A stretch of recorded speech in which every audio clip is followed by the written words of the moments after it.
Today's workplace is changing. Now, more than ever before, it's the people that matter most. It's the people who are doing the work and ultimately the driving forces behind your company's return on investment. An employee-first approach to business success is the only way forward in today's workplace. The most successful organizations are making strategic investments in their people through technology to drive purpose and belonging, inspire and support their growth, and maintain connection no matter where they are.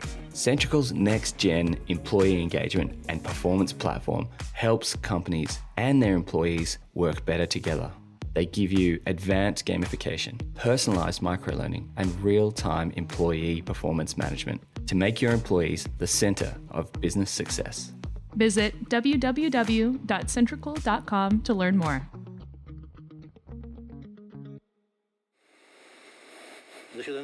I'm Luke Jamison. And I'm Laura Butvinnick, and we totally geek out about employee experience. We're on a mission to discover how putting employees at the center of your organization impacts business. So join us as we dive in with thought leaders, employee experts, and the best experience creators. This is Boost, a podcast proudly powered by Centrical. Here are your hosts, Luke and Laura. Hey, welcome to Boost. Good day, Luke. And hi, everyone. I am so excited for today's show. First, of course, let's get our producer Jillian out here to kick off our show. Jillian, who's joining us today? G'day, guys. Am I allowed to say that? Yeah, you nailed that. We could not be more excited to welcome the guest to this episode. Laura Patterson has been the president and co-founder of VisionEdge Marketing for over 20 years. And that's a firm that helps lead its customers to faster growth and better organizational alignment. She personally has led numerous organizations through her framework for fast growth outlined in her book, Fast Track Your Business, which outlines culture actually as one of the main tenets of organizational growth and success. I'm very excited to hear what she has to say today about how business outcomes can really be impacted by employee experience and why we should be investing in it. Yeah, I think this is going to be a great angle. I'm looking forward to this one. And yeah, well done on the g'day. I like that you've picked that up. That's good. I've definitely picked up y'all. That's been my pickup from you guys. You know, I am just ready to get Laura out here, and not only because I really love every Laura I meet. So is it time, Jillian? How about we play Two Secrets and a Lie? Oh, yeah. I need to get back from last week. I know that Luke is really raring to get his crown back, so let's get started. You guys know the rules. I will be giving you 3 different items, and you have to figure out which of those 2 are truths and which one is the lie. I'm ready. I was woken up ready. Okay, so for today, which of these was not cited as one of the top workplace trends for 2022? Number 1, meal stipend programs. So like giving employees money to use for Uber Eats or DoorDash. Number 2, AI augmented workforces. Very futuristic. Number 3, hybrid working. That's brutal. I'm going to go out there. I'm going to say A. All right, interesting. I also think A. I think there's a lot of trends out there, but I think maybe free meals is one we're kind of turning away from. That's my guess. Okay, Luke and Laura, you have detected the lie. Congratulations. Yes. That was the incorrect. But AI augmented workforces and hybrid working are 2 of the top 2022 trends out there. So congratulations, you did it. All right. I think that's going to be exciting. I think we can. I think we should probably bring some of that in. I'm keen to hear what our guest has to say potentially on a couple of those, particularly the augmented aspects of the future of work. So that could be interesting. I'm a little disappointed. I could use some Uber Eats though right now. I know it's one of those trends that I won't say no to, but I understand why it wasn't in there. Everybody loves free food, but this time we got to be a little bit more tech savvy and hybrid savvy. So thank you guys for having me. I'm going to get off stage so that you guys can enjoy the rest of your show. Thanks, Jillian. Thanks, Jillian. Introducing Laura Patterson.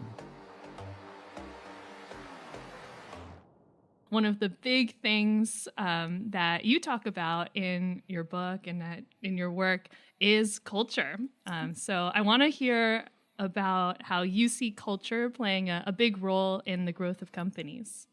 Yes. And one of the key tenets to your point, Laura, is that culture is like a part of what we call the axle associated with our framework known as circle of traction. And we truly believe that every company has a culture, right? Every organization has a culture. Even families have a culture. Maybe don't talk about it that way, but every culture exists everywhere. Countries have a culture. And so culture is pervasive. And sometimes we are good at deliberately creating a culture. And other times it just sort of forms, and it can be a reflection of the people who found the company or just what happens over time. So we believe that it's important to be deliberate about your culture because it is the start of all things. If you want to create a good employee experience, you want to create good customer experience, then you want to be thinking about that in terms of your culture. So culture sets the stage for everything that follows, and that's why it's a fundamental part of the framework. And it really defines how your organization is going to operate in the world. That's really how to think about it. How is your organization going to operate in the world? And the key thing about all culture is that leaders model the way, right? And so oftentimes one of the things that's important to make sure there's a good employee experience is fit, making sure that the culture is a good fit. Sometimes they call that chemistry, but you want to make sure that the culture is a good fit for the people you hire.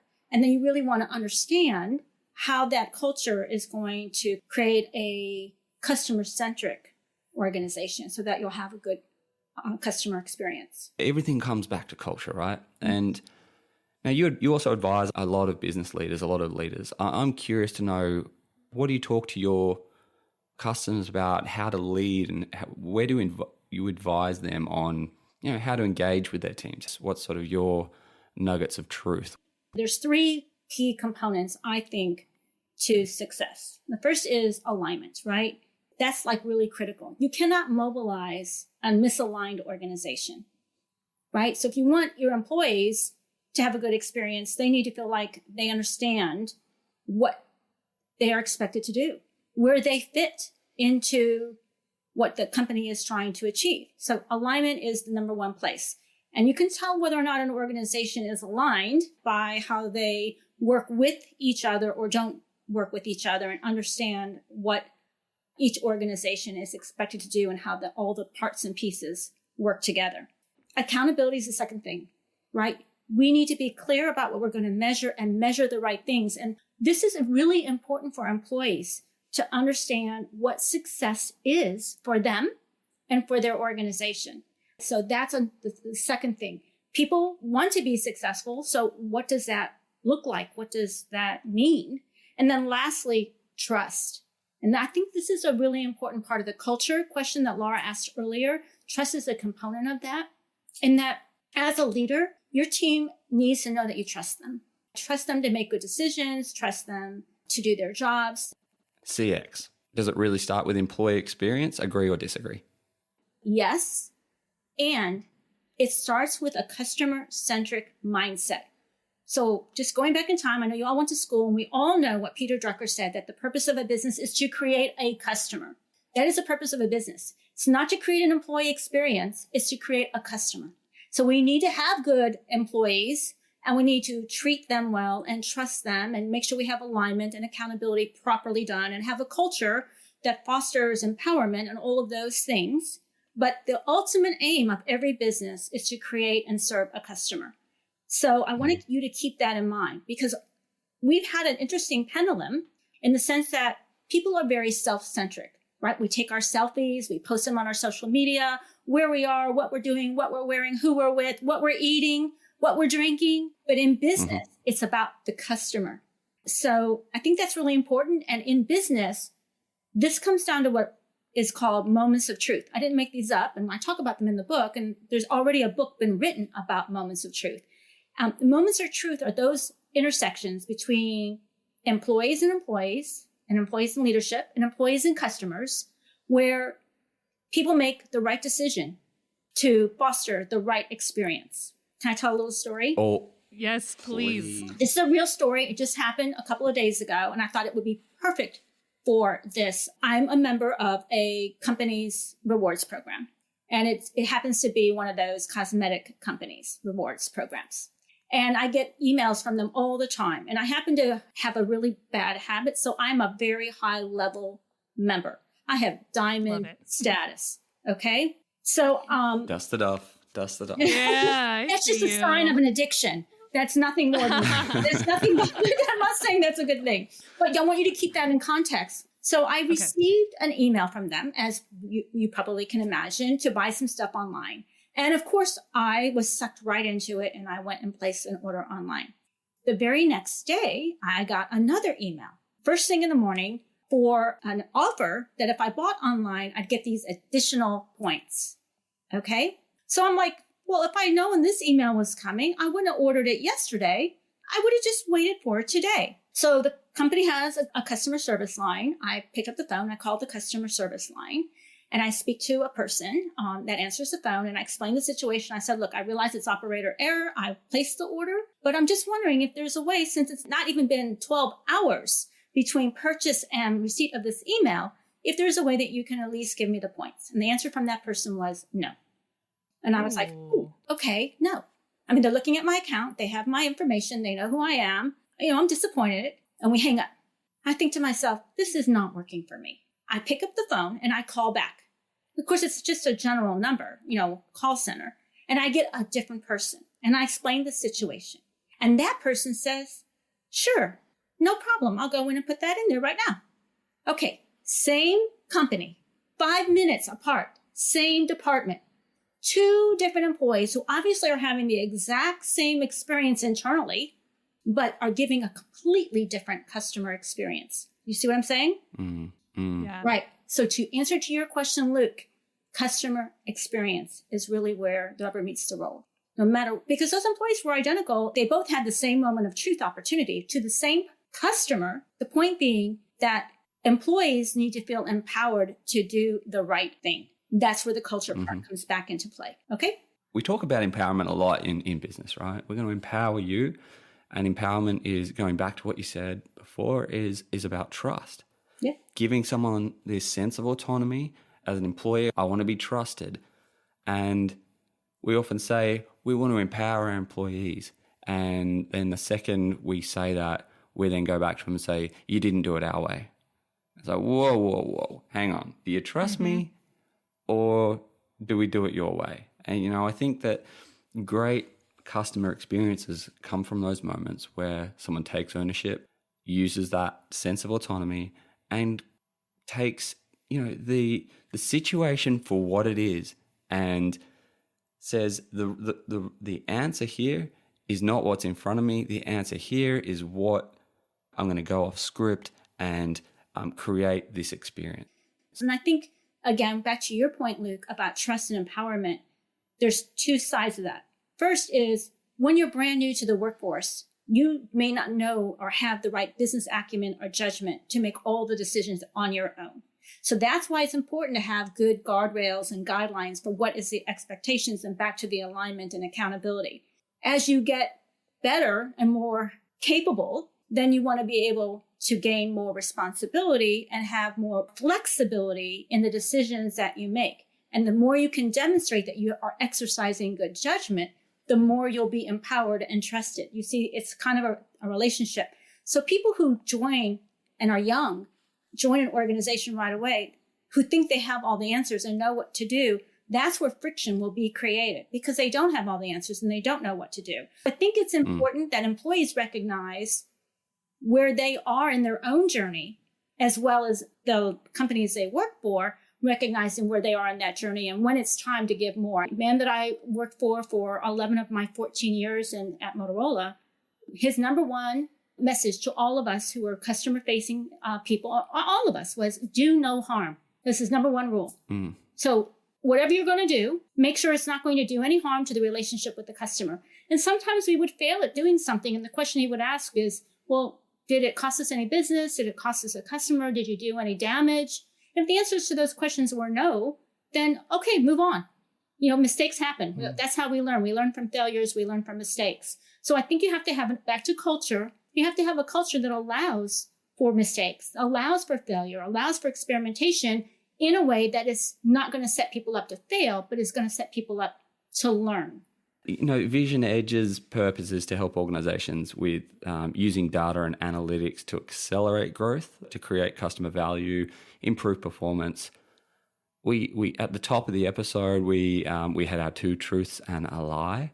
One of the truths was around the augmented experiences within organizations, which is definitely going to create a lot of data. Curious to know from sort of that VisionEdge perspective, where that augmented leadership, augmented employee, augmented customer experience in your mind is potentially going to go, if that is one of the trends this year. As many of us have been working in a very virtual world for the last couple of years, right? And as companies have tried to create or recreate experiences for their customers and their employees, they've had to find new ways to do that, whether it's AR or some other virtual reality, to be able to go in and see how something works, as though it's the same experience that you might have had you been getting a demo in real life. That would be an example of how that might play out in a customer experience. This whole product-led growth strategy, which is all around creating products that require 0 human interaction from the moment that you encounter the solution or the product and to the moment that you implement it and use it, right? So those are all examples of how we are having a different kind of experience as customers in today's environment. And that translates to how employees have to think too, because they have to think about what value am I adding if a customer can have the experience with 0 human interaction, right? They can do it through a chatbot. They can do it, online help. They can do it with whatever. Then as an employee, what is the real value of the experience that I am bringing to that relationship? So I think that's something to think about. And that's where data becomes very important. So while AIs can obviously crunch data way faster than humans can, right? It's humans who have to be able to analyze and interpret that data in a way that is going to be meaningful. And that's a real value for employees, to be able to see that data and make sure that they are making confident decisions, whatever that decision might be, that they understand what is and isn't working and can rapidly adjust their course, right? That's really where the value of the data comes from for our employees. It's one thing to have this sort of high level conversation, but how do you make it real? Making it real requires an organization that is actually going to be receptive to new ideas and change. It's okay that you don't have all the answers. It's okay to get help. It's okay to be open to new ideas, and that they recognize that to be effective in whatever they're going to do, whatever the endeavor is, you've got to have a plan. And I think this is where a lot of companies are challenged. They have to have a plan, and they have to be willing to put the infrastructure in place, the tools, the processes, the systems, back to the data comment, right? Or back to Luke's comment about augmentation. You have to have an internal champion. Somebody on the inside has to believe and have passion for whatever it is. If it's creating and changing the employee experience, or if it's doing the customer experience, whatever it is, it's the lead of the charge and have the passion. But they can't do it alone. They're going to need a good executive sponsor. And I think this goes back to the culture again. Having someone on the executive team who reinforces the importance of whatever the endeavor is going to be, helps navigate hurdles, because I think all of us have been around the block a few times, and I'm going to mix my metaphors, but there's no such thing as completely smooth sailing. Cross-functional collaborations. No organization is an island, and neither are employees. We have ripples, and we need to recognize that. And so we need to have a cross-functional collaboration. And then lastly, I think it's about commitment and focus, because it's really easy in today's world to jump from one shiny object to the next, right? This is really a cool idea right now, so let's go off and do it. Marketing people are notorious for this, by the way. So if we're not careful, we just end up chasing shiny objects. And we want to be careful that employee experience isn't one of those, and employee engagement isn't one of those. Awesome. Wow. I want to post all of those on a poster somewhere. I feel like you just told us gold. Where do our amazing audience actually find you? They can find me at visionedgemarketing.com. They can find me on LinkedIn, on Twitter, Laura P at VisionEdgeMarketing.com if they want to reach out directly. I'm willing to give 20 minutes to anyone if they need help, because I think this is really important. And we can see time is of an essence. Your people are trying to get you out of the room as well. So we're going to finish with one very quick, last, very important question. What is your number one rule for employee engagement? Be truthful. Speak the truth. Nice. Employees cannot help you if they do not know the truth. What an amazing talk with Laura. I had so many great takeaways, but Luke, I want to hear, what was your mind-blown moment? Now, Laura said that I probably wasn't going to pick up on this because it was all about makeup, but I actually thought the personal story was really insightful. The fact that you can have two employees with the exact same experience, but they treat a customer so differently. And there's something about that personalized employee experience, making sure that everyone gets what they need. And clearly one of those employees wasn't thriving and one was, and that totally changed the outcome of what was happening for the experience for the customer. What about you? All right, I think one quote from her really stood out for me. It was, "You cannot mobilize a misaligned organization." I think that was just like, yeah. Yes, she needs to put a patent on that quote, I reckon. Get that on a shirt, get that printed on a pillow, on a magnet. I see it. But it's so true. People need to understand where they're going, feel like they're all headed towards the same goal, and really be aligned to what the company's doing. Feel that purpose of what their job is and how it connects to the company. That's gold. Loved it. Hooroo, I'm Luke. Goodbye, I'm Laura, and thank you so much for joining us. For more content that will help you elevate your employee experience and performance, you can find us at centrical.com/boost podcast. Boost. Hey, it's producer Jillian. I wanted to take a second to invite you all to Centrical's virtual event, Success 2022. This year's event explores how an employee-first approach to business success is the only way forward in today's workplace. At Centrical's annual event, you'll hear how leading organizations are making strategic investments in their people through technology to drive purpose and belonging, inspire and support their growth, and maintain connection no matter where they are. Together, let's be bold and rebuild the future of work. Visit events.centrical.com/success 2022 to learn more and to register.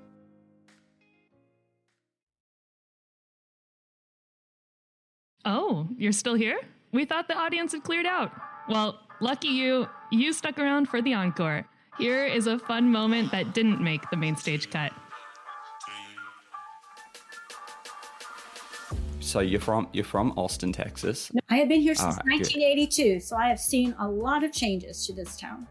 When's the last time you went down the bridge to say goodbye to the bats in the evening? That's probably been a couple of years, and that is a cool phenomenon. If anyone gets a chance to come here and they're here mid to late summer, I mean, it's like seeing smoke rise out from underneath the bridge. It is really remarkable. It's quite lovely. Very cool. Wow, I want to get over there. My parents are outside of Houston, so it's just a 3-hour drive. Next time I'm down there, I'm going to come on. check it out. Absolutely. Let us know when you're here. I can't believe you haven't been there, Laura B. It's like where cowboys and hipsters meet together to create this perfect synergy of life, and it's I felt like I just fit in there. It's my town. That's a very good way to reflect on it, Luke. And don't forget the music scene, because it kind of got the artist side too that's coming. So it's really quite a convergence when you think about it. Quick story. I went to a bar in Austin, Texas called the White Horse. And when I got there was a white horse out the front, like a real live white horse. And I was thinking, now that's going the extra mile. Good on you. Got in there and it was exactly that. Hipsters, cowboys, and everyone just dancing together. And it was just so much fun. And I said to the bartender, I said, "It's really cool you've got a white horse out the front." He's like, "Do we?" I was like, "Yeah." Like, it's not yours. It's like, nah, you'll see. Everyone rides their horses into town because, when they get a little bit boozy, the horse knows where to take them home. So I was like, no drink driving, responsible horses. I like it. And it sounds like you had a good experience. Our topic for today, yes? That is good experience. That is. Awesome segue.